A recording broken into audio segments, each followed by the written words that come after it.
This podcast is part of the Frederick Podcast Network. Learn more at listenfrederick.com. Discussions in this show should not be construed as specific recommendations or investment advice. Always consult your investment professional before making important investment decisions. Securities offered through Cambridge Investment Research, Inc., a registered broker-dealer member FINRA SIPC. Advisory services through Cambridge Investment Research Advisors, Inc., a registered investment advisor, Hummingbird Wealth Management, LLC, and Cambridge are not affiliated. Now sit back and relax and enjoy another episode of Be the Hummingbird. Here's your host, Laura Johnson.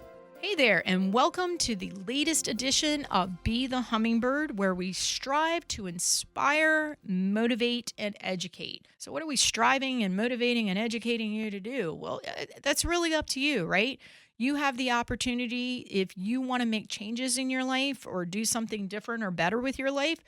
What we are doing here is hopefully inspiring you and motivating you to do that. And we're doing that through a little bit of education, some guest speakers, whatever it takes to hopefully make your life just a little bit better.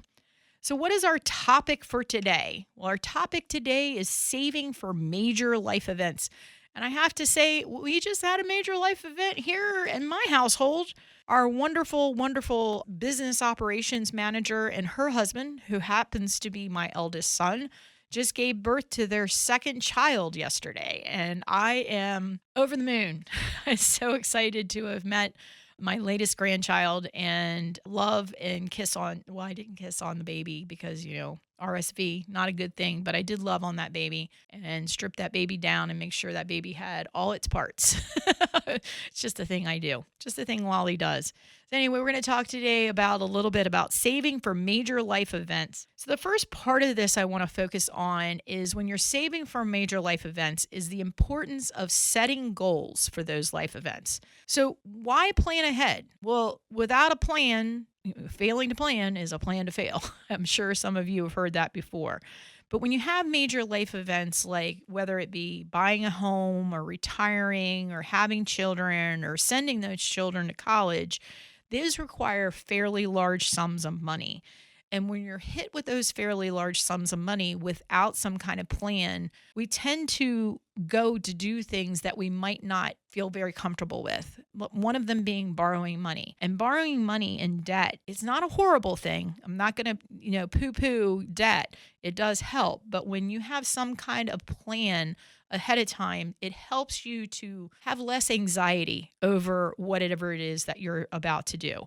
But debt does cost money. So, it's also going to be helpful if you plan ahead in order to save money in the form of interest charges. So it's important that you break down each one of your financial goals and define each one, what kind of time frame is associated with those goals and what kind of dollar amount that is going to be associated with the goal. An example would be, I need $20,000 in 3 years for a down payment on a house. And so that's a clear goal. I have 3 years I need to do it, and I need $20,000. But planning ahead also gives you, like I said before, that peace of mind. It kind of reduces that financial stress that can be associated with these major life events. You have to understand the cost of a major life event. And when you have time associated with that major life event, you also have to take into account that what it costs today may not be what it costs by the time you hit your goal. So as an example, you might want to buy a house in 5 years. I'm not sure if you've been paying attention, but houses have gone up in the last 5 years, right? So you want to make sure that you're accounting for the possibility that what you're saving may not be enough if you only focus on what you need to save today. And so you want to do a lot of research on that particular goal and what you should be budgeting in order to accomplish those goals. And then you want to build a realistic budget. If you need to save $20,000 a year, but you can only save $50 a month, you're not going to save $20,000 a year. So maybe you should adjust your goal, whether it be the dollar amount of your goal or the time frame in which you want to do your goal. Then there comes this prioritization thing that we need to take care of, right? So we want to buy a house, we want to get married, we want to have kids, we want to retire, we want to buy a new car. What's the most important? And start prioritizing. And you might have goals that you're trying to accomplish in similar time frames. But being able to prioritize those goals along the way will help to lessen, again, your financial stress and give you a clear and defined path in which to follow. You also want to make sure that you're focusing on, is this a short-term goal, a medium-term goal, and a long-term goal? So what are those? Well, a short-term goal is typically something in the next 1 to 3 years. Like you want to go on a nice vacation. My husband and I would love, well, I would, and he just tags along for the fun.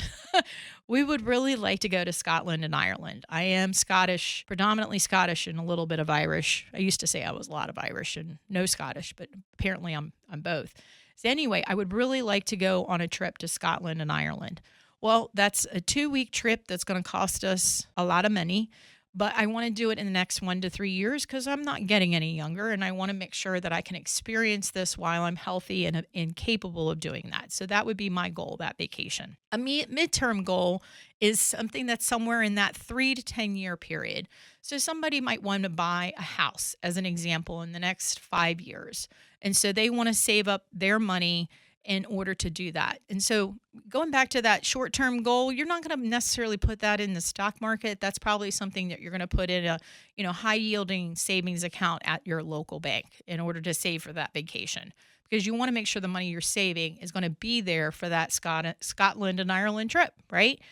When you're saving money to have that longer-term goal, like buying a house in the next 3 to 10 years, you might be able to utilize some mutual funds or stock or bond investing, but you want to keep it really moderate in nature so that you're more of a mixed savings and low risk type investment. So that money is there for you. And then there's those long-term goals. And the biggest long-term goal a lot of people that come to us that are planning for is retirement. And most people, not all people, because I've had a couple of people show up in my office and say, hey, here's my retirement check. I'm retired today. And what do I do? But most people plan ahead for that, and they might have 10 or more years. And so this type of goal, which is longer in nature, allows us the opportunity to invest. So we're going to talk about a couple of goals. First of which is saving for a wedding. So when my husband and I got married, 1991, when we got married in 1991, everything all in was $10,000. His tux, my dress, which was a very big expense. His tux, my dress, the photographer, the venue, the church, the limo, the everything, the food, the flowers, everything was $10,000 in 1991. The average cost in the United States for a wedding right now is $20,000 to $30,000. Now, I'm going to tell you, my son and daughter-in-law got married 5 years ago. And I believe, and they had a beautiful wedding, and I believe it was right around $20,000. So it's still right there. Now, I've been to some fairly extravagant weddings that go on for days, and a lot of it has to do with the culture of the individual getting married and the family getting married. But they go on for days, and they have these extravagant events that I'm not going to even be surprised if they spend $100,000 on that wedding. And just for the record, if you're spending $100,000 on your wedding, you better have millions in the bank, because that's silly. That's just silly talk. Anyway, so the average cost of a wedding is $20,000 to $30,000. So it's important when you're going to spend this kind of money that you set a budget early and start planning early. Now, we don't always know we're getting married, but if you have that 1 to 2 years between engagement and wedding to plan, then you have a good amount of time to start thinking about things. And it's also important to prioritize expenses. Everybody's experience is a little different when they get married. For me, what was important is that I have all of my family and friends there.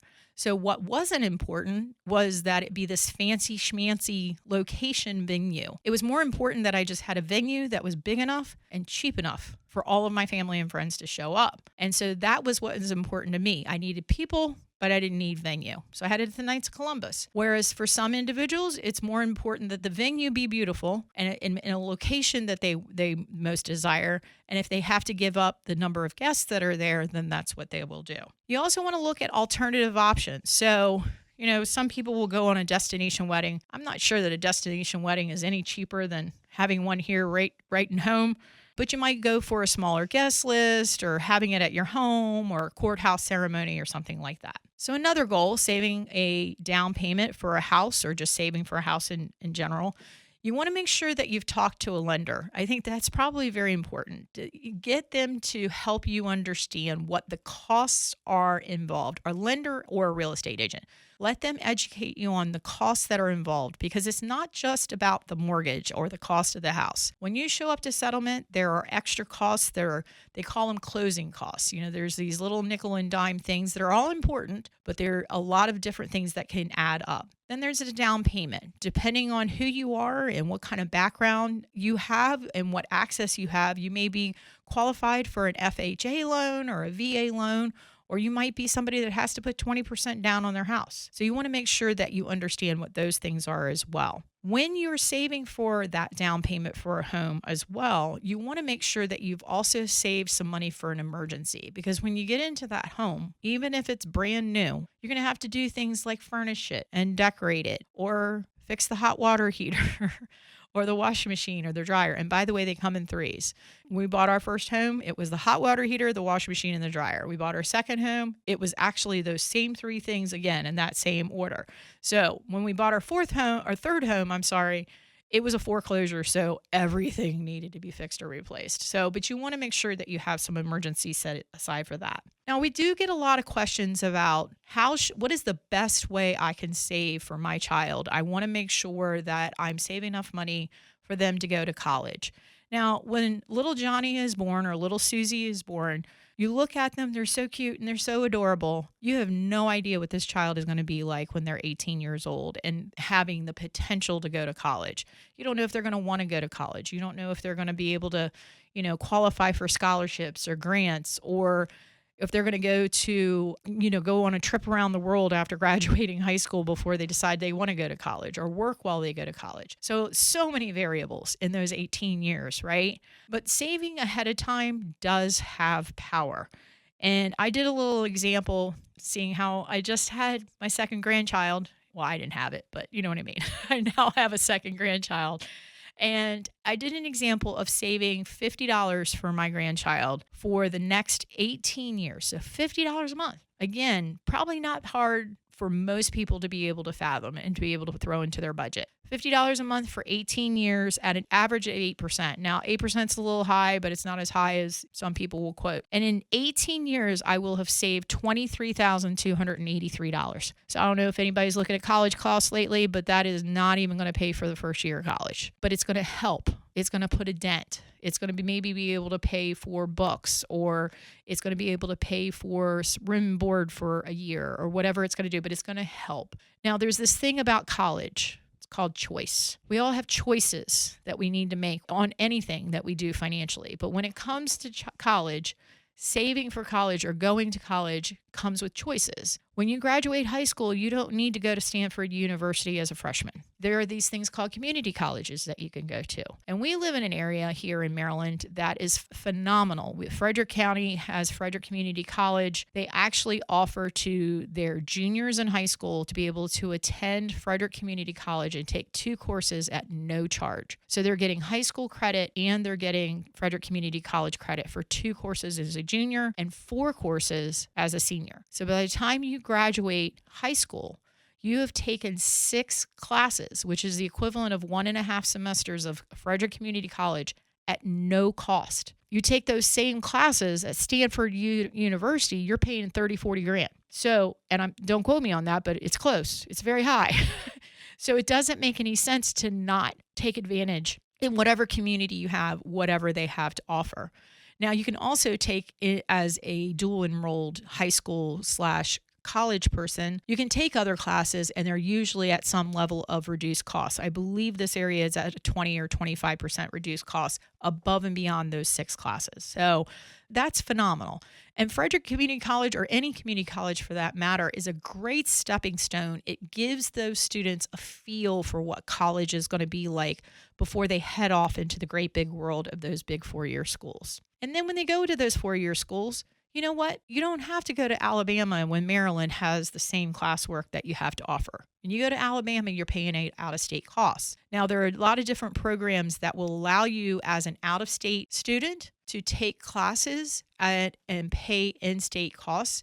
And all these programs are widely known if you go to the college and ask. And here's the thing, if you don't ask, you won't know. So there's never any risk in asking the college that you're going into. Now, what you should save in for college for your child is really dependent on your personal choice. There are things called 529 plans. A lot of people are a little leery of them because then it says, well, I have to use this money to send my child to college. 529 plans now have additional benefits that if you don't use it for college, there's other ways to use and manipulate that money. I'm not going to go down that rabbit hole. That's a whole nother podcast altogether. That is one way. And another way is just opening a savings account or an investment account, either in the child's name or in the parent's name with the child as beneficiary. All of those have pros and cons. Like I said, we'll cover that in another podcast. So another goal is saving for retirement. And the biggest thing I ask my clients when they come in to see me is, what does retirement look like for you? And I'm astonished because I'm a dreamer. I'm always thinking about tomorrow and planning for my next exciting journey or adventure.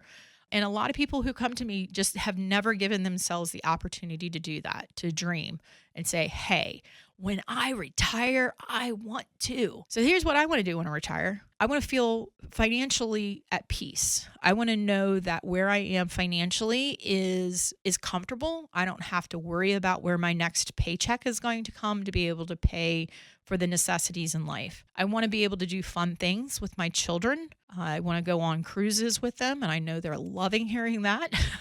I want to travel with my husband. I want to see things in the world that I haven't been able to see. But I also want to sit on my front porch and drink a cup of coffee and watch the sunrise or watch the sunset, depending on the porch that I'm sitting on, and just relax. So when I ask my clients, what do you want to do in retirement? All of that's important because with that kind of lifestyle comes some kind of cost, right? Whether you're going to be traveling more or volunteering more or giving more to your children or giving more to charity, all of that comes with some kind of cost. And so you want to make sure that you understand what that looks like so that you can plan appropriately and you can make sure that you're taking advantage of, if you have an employer plan, retirement plan, that you're saving enough to get their match, and are there other options as well? So the biggest one that I like to have people have a goal around is emergencies. So the biggest emergency, and we actually had a podcast on this, is loss of income. If someone were to become hurt or injured or sick or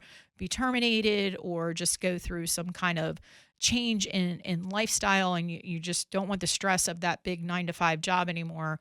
And so you have a loss of income. That's what the biggest emergency is. And so evaluating your monthly expenses or your monthly income and saying, okay, if I were to lose my job, I'm going to feel comfortable if I have at least 3 months or at least 6 months worth of income or expenses sitting in my savings account. You don't want to put this in a stock. You don't want to put this in mutual funds. You want to have this in a savings account that you are going to be able to access in case that emergency arises. Everybody has different emotions around this. Some people are like, oh, well, 3 months worth of expenses for me is only $12,000, but I feel much more comfortable if I had 15.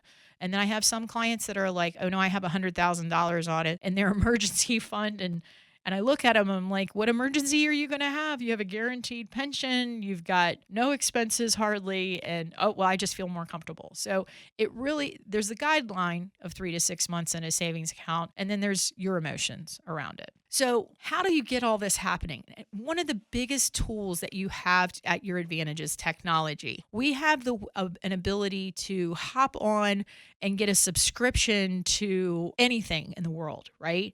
And it's on automatic pilot and it's constantly coming out of your bank account.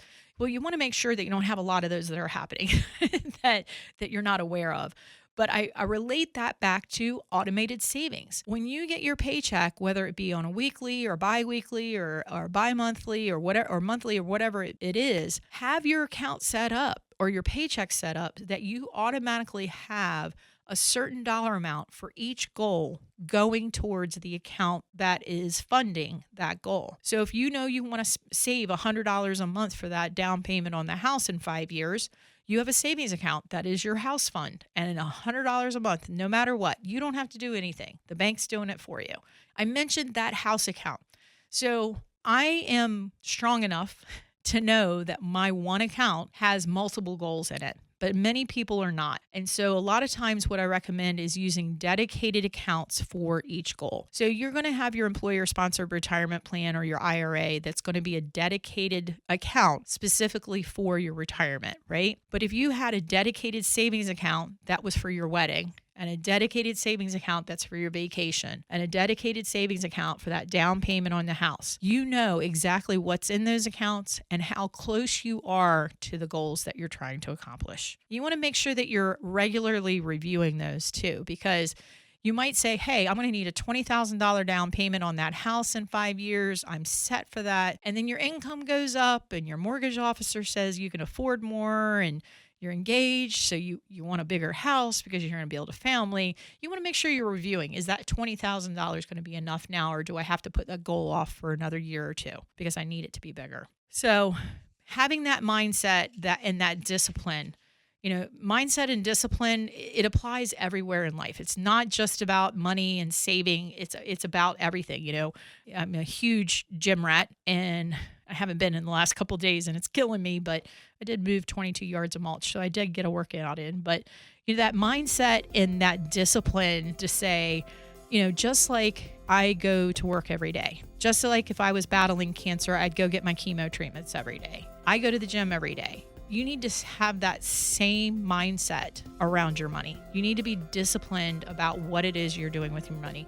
You would be so surprised. So many people think, oh God, that's so stressful. I don't even want to think about it. But when you do think about it and you do own it and you do understand it and you know exactly what your goals are, where your money's going, it's amazing what you're able to accomplish. And it's amazing how stress-free you become because you have all this set up. So thank you for listening to Be the Hummingbird. I'm your host, Laura Johnson. This podcast has been presented by Listen Frederick. It's not goodbye, it's see you later. Live radio, local podcasts, the Frederick Podcast Network at listenfrederick.com.